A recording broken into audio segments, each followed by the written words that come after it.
Hi, this is Emily Kwok with bjjweekly.com. We're ready to show you some techniques this week. Guys, so from this position, this is my favorite position to attack from cross side, okay? I find it a lot more stable than mount. Sometimes back is a little difficult to get to, and I think it's a great way to start working finishes. When I get into this position, one of the most familiar submissions to you is probably going to be the Americana, right? And a lot of people make fundamental mistakes from here.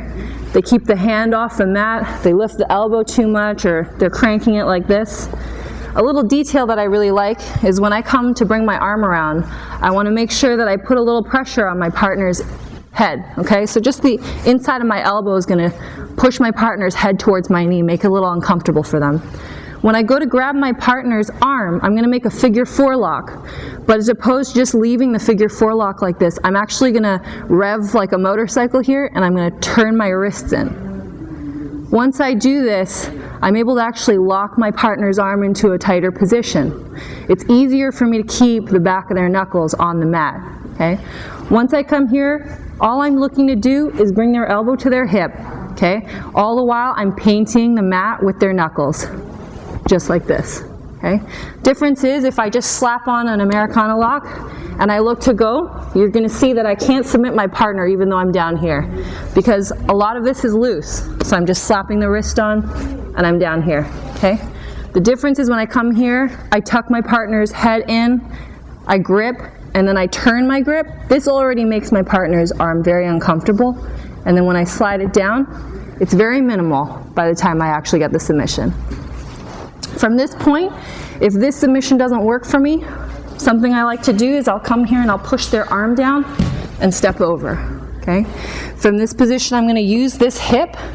I'm going to sprawl my leg back, and I'm going to look to roll over my partner's face with my hip. So imagine you got a wheel here, and you're just going to roll over your partner's face.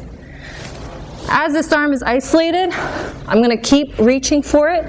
I'm going to still maintain that figure 4 lock, and if I can, I'm going to go ahead, prop my forearm underneath their elbow, hand on top, and again, twist a little bit, and an arm bar. Okay? So again, I'm going to roll my hip on top of my partner's face, keep their face looking away from me, maintain that figure 4, but again, before I finish, okay, forearm is underneath their elbow, and I'm going to rotate my hands in a little bit. Okay? With that twist, I'm going to finish.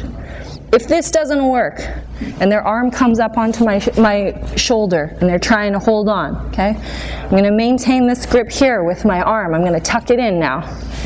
As I do this, my partner is going to find it very difficult to escape. And as they start escaping, they're going to start kicking their legs back and forth.